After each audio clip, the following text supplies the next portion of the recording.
Saludos, it's your host, Gabe Morales, continuing with our series on Mexican drug cartels. Today, I'm going to cover the Sinaloa Cartel. Now, this is going to be a fairly short episode. I could do just one episode on Chapo Guzman's escapes and recaptures, and solo videos on El Huero Palma Salazar and El Mayo Zambada, the other two key figures in the Sinaloa Cartel. But I only have so much time, so I'm going to do my best. When Miguel Angel Felix Gallardo was arrested and broke up the Guadalajara cartel, Sinaloa was given to El Huero and Chapo. I'll start off by talking a little bit about Hector El Huero Palma Salazar, who is said to have been born in 1960, but that's my age, so I think he's a little bit older than that. At least his face shows the battles that he's been through in his life. He was born and raised in Sinaloa, just as many drug traffickers before him. And as a young man, he worked for Miguel Angel Felix Gallardo, who was considered the padrino or godfather of the Guadalajara cartel. It was with this working relationship that he encountered Chapo Guzman and El Mayo Zambada. El Huero worked with a Venezuelan drug trafficker named Rafael Enrique Clavel, who dated Huero's sister Minerva, but later he would become his arch nemesis, as we soon will see. In 1978, Palma Salazar was arrested in Arizona for drug trafficking and sentenced to 8 years in prison in the United States. Once he was released, he found out that his wife, Guadalupe, had ran off with Rafael and their 2 children and was living with him in San Francisco. The thing is, this was all a game for Rafael, as it is said he was hired by the Arellano Felix organization, who offered a piece of the pie to him from their empire. Rafael forced her to withdraw millions from Huero's bank account that was held in her name. He then killed her, decapitated her, and shipped the head to El Huero.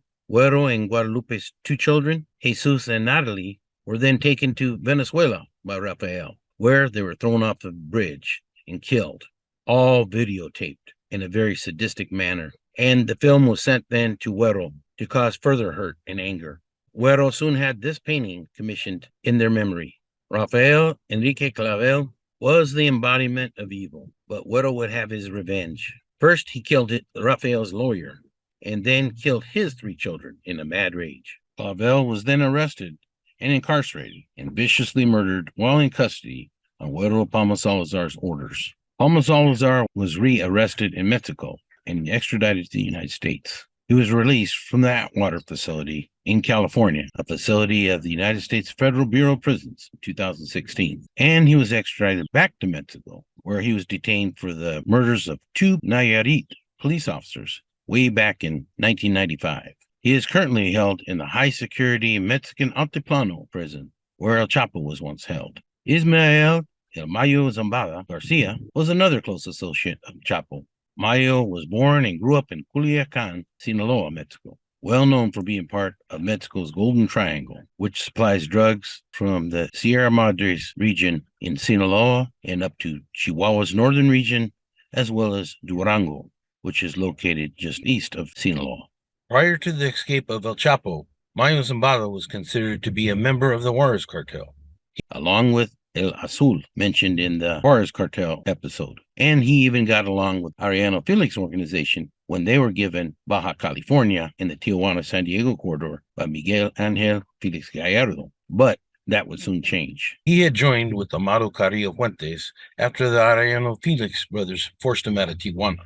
As described in the Tijuana cartel video, the AFO was strongest in the early to mid-1990s.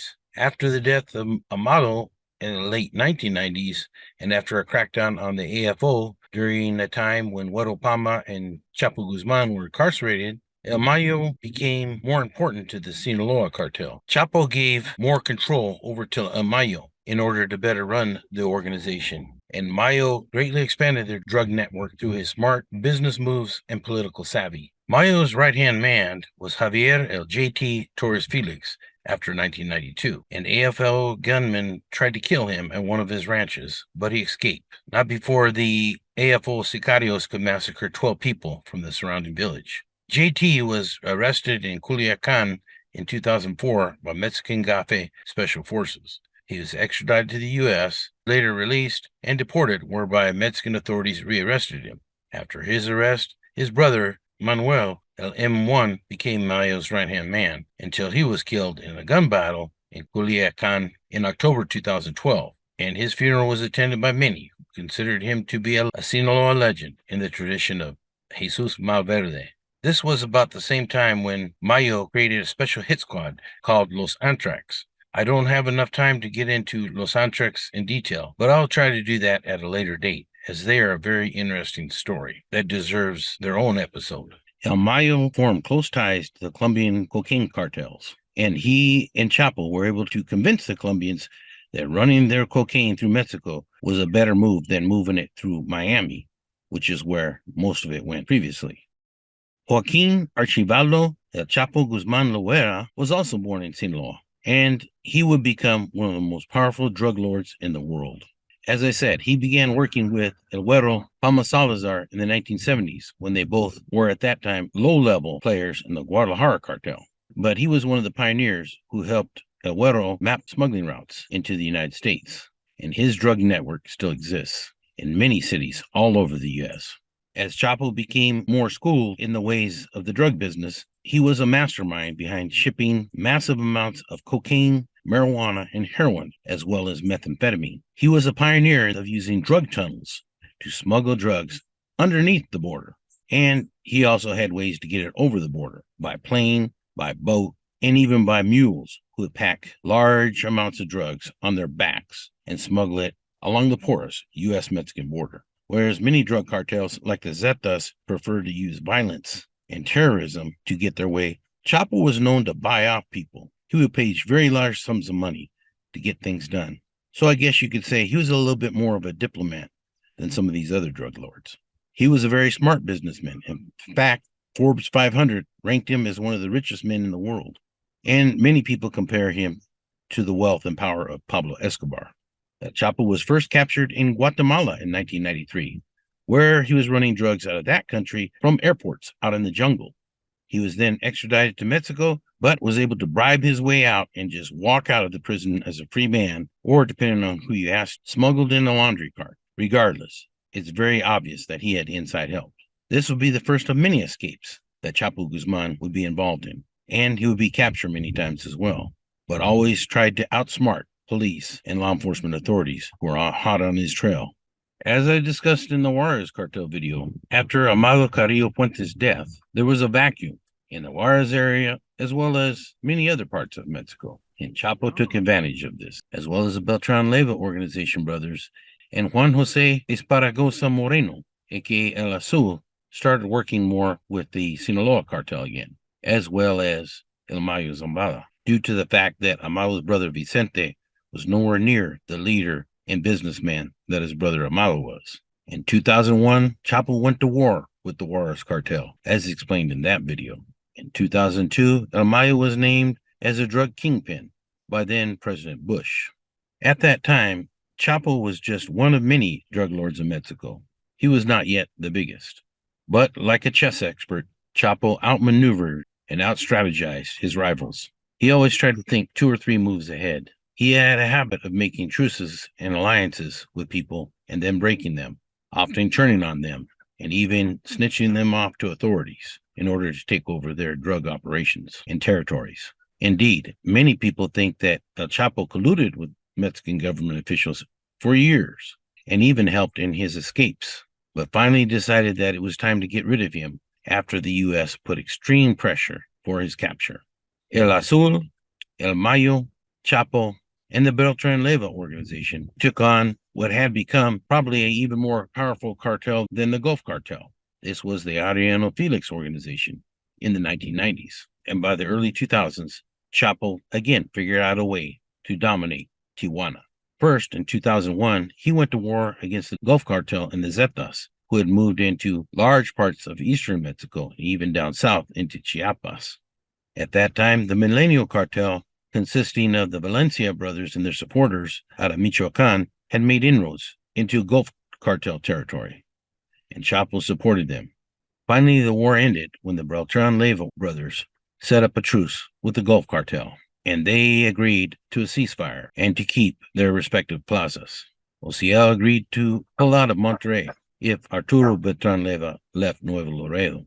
As stated in the Tijuana cartel video, when Ramon was killed, while hunting down Chapo in February 2002. This was a big blow to the Tijuana cartel. And then Benjamin was captured shortly after. This was the beginning of the end for the Tijuana cartel.